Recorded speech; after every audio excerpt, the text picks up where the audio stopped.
You know what that means. It's time to come down for the children's message. Can you figure out this week's guest narrator? Our story today is called Emma. It was written by Wendy Kesselman and illustrated by Barbara Cooney. It was Emma's birthday. She was 72 years old. Emma had 4 children, 7 grandchildren, and 14 great-grandchildren. Emma was happy when her family came to visit. She baked noodle puddings and chocolate cream pies. She put flowers everywhere. Her family brought her lots of presents, but they never stayed very long. So most of the time, Emma was all alone, and sometimes she was very lonely. The only company she had was her orange cat, Pumpkin Seed. They sat together outside and curled their toes in the sun. They listened to the woodpecker tapping at the old apple tree. Sometimes Pumpkin Seed got stuck at the top of the tree, and Emma had to climb up and rescue him. But Emma didn't mind. She loved climbing trees. She loved all kinds of simple things. She loved to see the snow come right up to her doorstep. She loved to sit and dream about the little village across the mountains where she grew up. But when she told her family about the things she loved, they laughed and said to each other, "Oh, poor Emma. She must be getting old." For her 72nd birthday, the family gave Emma a painting of her little village across the mountains.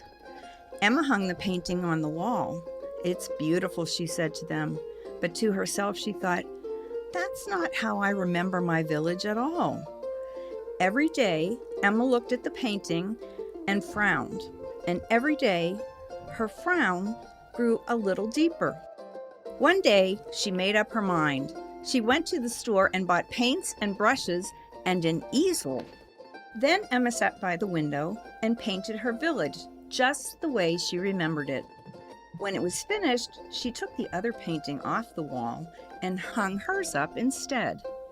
And every day, Emma looked at her painting and smiled.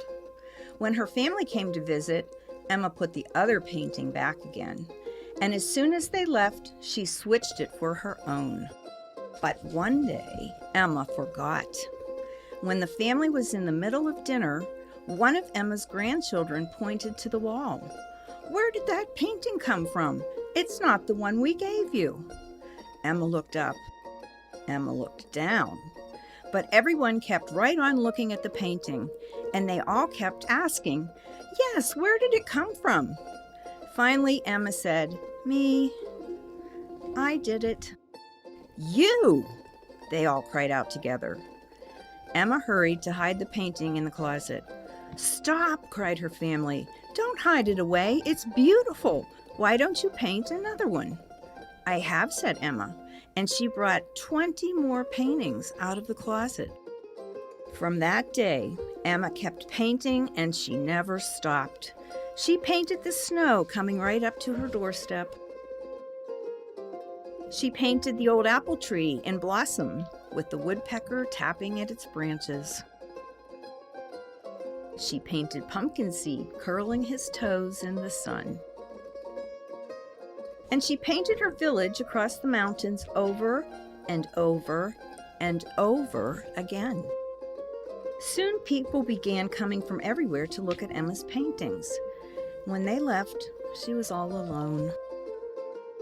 But now Emma had something else. She sat by the window every day and painted from morning until night. She painted hundreds of paintings. Her paintings covered the walls. They filled the closets. They hung in the kitchen cabinets. Emma was surrounded by the friends and places she loved, and she was never lonely again.